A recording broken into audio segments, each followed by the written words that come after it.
Welcome to episode 26 of Storefront Strategies. In this episode, I'm taking you through Box Brand's very first week of opening, a milestone that brings together all the hard work and preparation that's gone into creating this unique, community-focused shop. We only had a couple of weeks between securing a 3-month lease and actually opening the doors, so it's been an incredibly fast-paced process.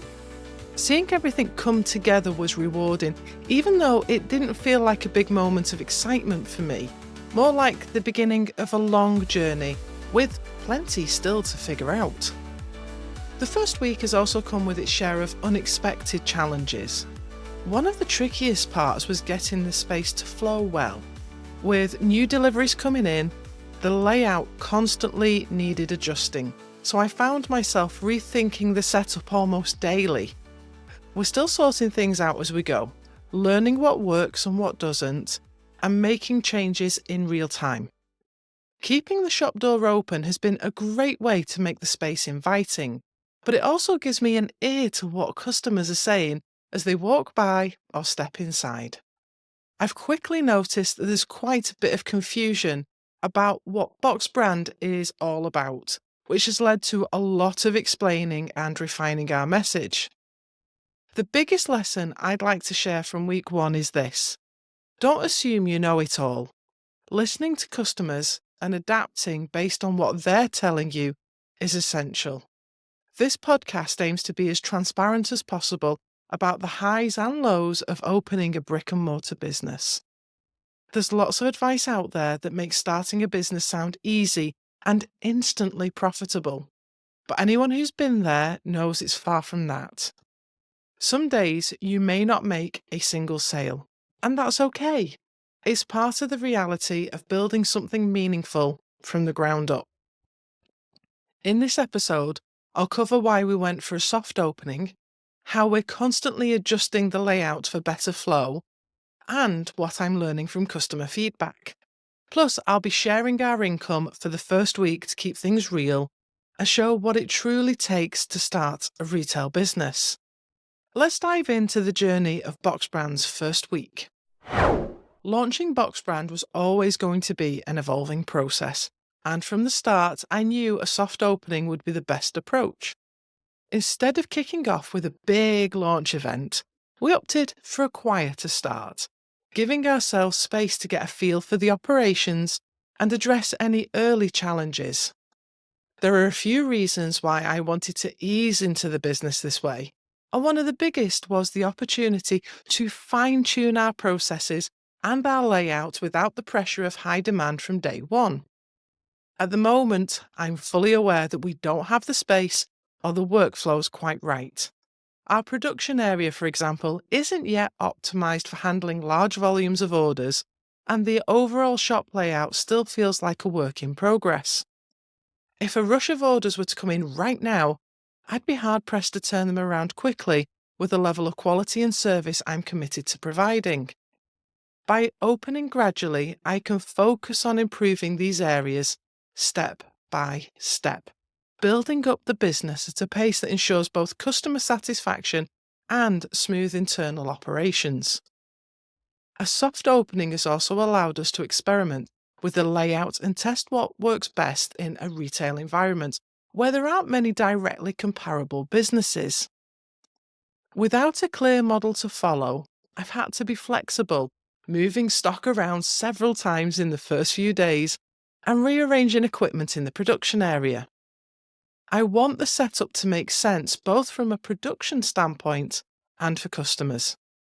At the moment, I know there's still work to be done to achieve that balance. The first few days gave me invaluable insights into how customers perceive Box Brand. Many were drawn to the idea of customizing their own designs or personalizing products like t-shirts, and they seem to appreciate the reasonable pricing. But there's also some confusion about what exactly Box Brand is all about, which has confirmed my initial hesitation about messaging. Since there's no other local businesses offering this specific format, it's been challenging to communicate our purpose and offerings in a way that instantly clicks with customers. What's been encouraging, though, is the curiosity and openness from visitors. People are genuinely interested in what we're doing, and they're willing to have conversations about the products and process. This feedback, even when it highlights areas of confusion, is incredibly valuable because it shows me where we need to be clearer in our messaging. Each conversation, each question is a piece of the puzzle that helps us refine the experience we're building. Overall, the soft opening approach is giving us room to grow gradually, allowing us to address our operational challenges and clarify our messaging without overwhelming ourselves or disappointing customers. It's a slower, more deliberate way to launch, but it's also one that feels sustainable for the long term.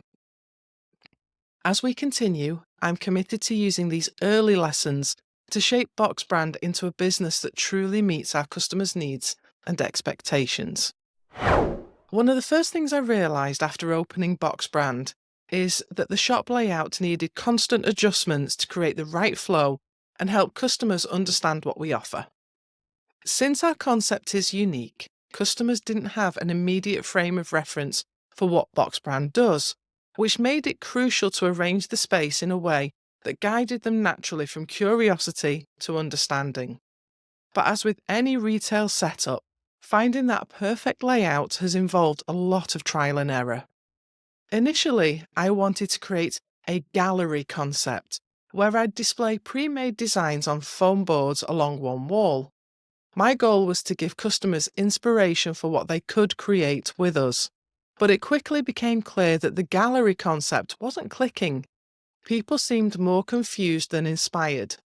Instead of prompting them to think about custom designs, it left them unclear on what Box Brand actually offered. To address this, I created an inspiration station with files of design ideas and a framed guide explaining what to do. But even that didn't seem to bridge the gap. Customers still weren't engaging with the station in the way that I'd hoped, so I decided to rework the entire wall. I took down the gallery and used the space to display mugs and tumblers instead, which not only gave these items a more prominent spot, but also helped customers understand some of the products we offer. After arranging the mugs in a neat row, I found they looked a bit sparse from a distance, so I began stacking them in sets of 3 to add more visual interest and help them stand out. The inspiration station itself has also done its fair share of moving around. Originally, it was in the middle of the shop, but it quickly became clear that this placement didn't make much sense. Designing is one of the first steps in our process, so it needed to be one of the first things that customers saw. I relocated it to the front of the shop, positioning it just as customers walk in front of the shelves displaying the mugs and tumblers. This way, the inspiration area flows naturally with the rest of the store and it visually connects with the customization products. Observing customers as they interact with the space has been invaluable. People's responses to the displays and layouts reveal a lot about what's working and what isn't, and I've made several adjustments based on what I've seen and heard. For instance, having the inspiration station directly by the entrance seems to spark interest right away, helping customers understand that they can create their own designs. Moving the shelving unit to the back wall has also opened up sightlines, making it easier for customers to look around and take in the store without obstruction. Customer feedback has been particularly helpful. I've heard comments that have influenced both product placement and layout, with some visitors remarking on what the shop does without an initial explanation. People have also responded positively to the new mug display, with a definite increase in sales. Hearing these responses has confirmed that layout is a constant evolution and that every tweak has the potential to enhance the overall shopping experience. Finding the ideal layout has been challenging, mainly because every change can have a knock-on effect. Moving one display often leaves a gap in one area or creates a cluttered feeling in another, which then needs to be adjusted. For example, when I used the inspiration station table that was initially set up for stock display, it left a gap along one wall. To fill it, I removed a shelving unit from the window to improve sight lines and replaced it on the back wall where the table had been. This adjustment made the store look and feel more open, while also giving me extra space to create inviting window displays. The ongoing process of trial and error has underscored how important flexibility is in the early days of a retail shop. With Box Brand being quiet most of the time, it's been fairly easy to make adjustments as needed and simply pause whenever a customer comes in. Each change is about creating a better journey for customers, ensuring they feel comfortable navigating the store and that the purpose of each area is clear. Ultimately, every tweak, whether it's the placement of the mugs or the relocation of the inspiration station, brings us closer to a layout that not only looks inviting, but also makes sense from a practical standpoint. Through careful observation and feedback, I'm learning how to guide customers from one section to the next, helping them fully experience what Box Brand has to offer. In these first days at Box Brand, I've learned that understanding our customers and clarifying our concept is an ongoing process. As much as I thought we had a clear message about what we offer, customer interactions have shown that sometimes even the most straightforward messages need a bit more reinforcement. Listening to customers, both to their questions and their language, has been invaluable in helping us refine how we communicate Box Brand's purpose. The most common question we hear from visitors is, "Can I have what I want on a t-shirt?" Even when we introduce Box Brand as offering personalization and customization, it doesn't always click right away. Once we explain the concept and customers realize that they can actually create something unique with us, they usually light up with excitement. The idea of having full control over their designs seems to appeal deeply, and it often leads to them leaving the shop with ideas already forming about what they'd like to make.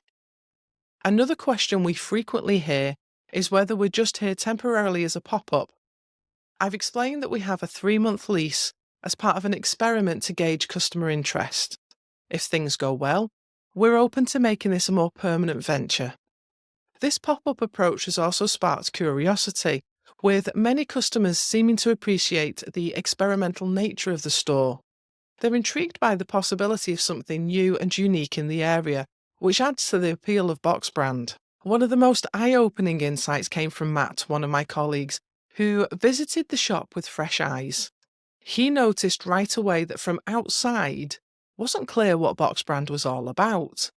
This was a key realization, as a significant amount of customer confusion likely stemmed from that initial lack of clarity. To address this, Matt designed a straightforward window display featuring 3 t-shirts that explicitly stated what we do.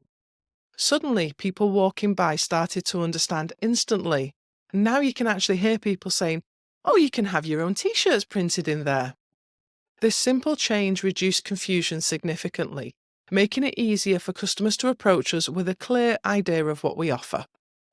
Hearing customer language and seeing their reactions has impacted how we talk about our products and services.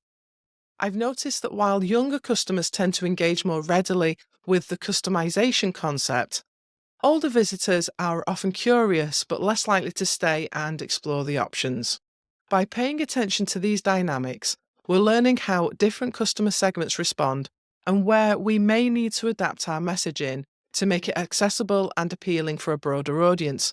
Or maybe they're not our audience at all. Clarifying Box Brand's purpose has proven essential, as it's what ultimately brings customers in and keeps them engaged. Our core value proposition is the ability to create truly personalised products in a hands-on, collaborative environment. It's a unique offering, especially locally, so it requires a bit more explanation than a typical retail shop. Each customer conversation is an opportunity to communicate that they're not just buying a t-shirt, they're creating something that reflects their personal style, identity, or message. Having Matt's input on the window display has shown me the importance of making our purpose visible, both literally and figuratively. Ensuring what we do is apparent before customers even step through the door has been a game changer.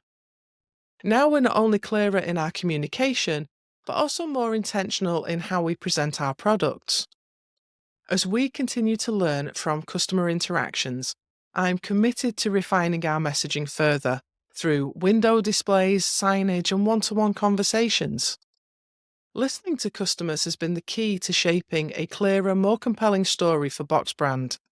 Each question, each moment of curiosity, is a reminder of how crucial it is to remain open to feedback and willing to adapt.